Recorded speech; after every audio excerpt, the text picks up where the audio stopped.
Welcome to another edition of Crunch Countdown. Jason Lockhart inside the War Memorial Arena. Tonight, the Crunch finish off their home-and-home series against the Adirondack Phantoms at the Glens Falls Civic Center, a 7 p.m. start. You can listen on the Score 1260. The Crunch winning the first half of this home-and-home series on Wednesday 2-1 in a shootout. It was the fourth consecutive shootout game for the Crunch.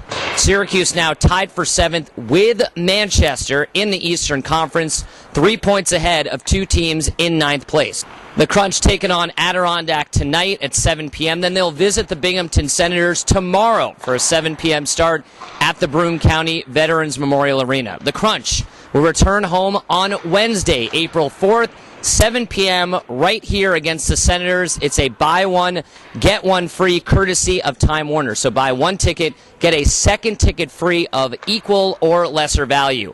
And the Crunch complete their regular season home schedule on Saturday, April 14th.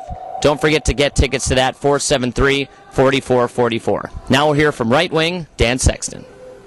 Welcome to Supercuts player interview, Dan Sexton. Dan, you fed Patrick Maroon for his only goal. Did you just see him? When did you actually catch him? Because it seemed like he got the puck immediately and just threw it to him. Yeah, no, I saw McGinnis coming around the boards, and I had just gotten on the ice for a change for JF, and as I came off on the ice, the puck was already coming around the boards to me, so I just looked to my left, saw he was wide open, and so that when the puck actually did come to me, I was ready to give it to him, and he did a good job of finding the seam and hitting the upper left corner. So.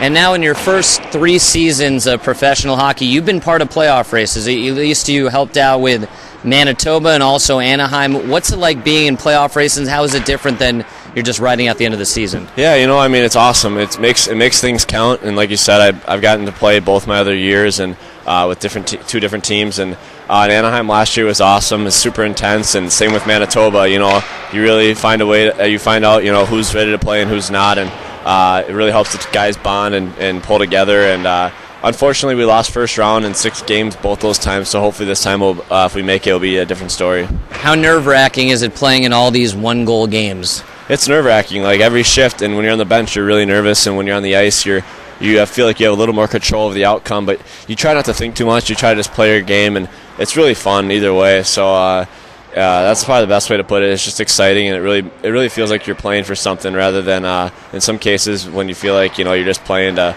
get to the end of the season. Now we're playing to keep playing, and we're playing for a championship, and it all starts. It all has already started for us, so it's fun. You've now been in 4 straight shootouts. Have you guys been practicing your shootouts even more, knowing that you could have a few more of them down the stretch? We really haven't. We kind of have like our 5 or 6 guys that we know are going to go, and we all kind of have.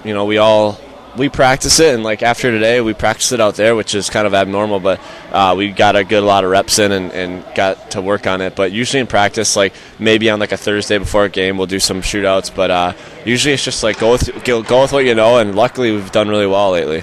Are you excited to play your last game against Adirondack tonight? Yeah, we feel like we played these guys a bunch, like I said before, and I think we played them a bunch at the beginning of the year, and now we're playing them a bunch at the end of the year. And they're a hard-working team, and they got some good players over there, and we're definitely familiar with them. But yeah, it won't be the worst thing ever. Maybe when we have some other teams to get to play. All right, Dan, let's keep it rolling tonight. Yep, thanks. All right, that's Dan Sexton joining us on your Crunch Broadcast Network.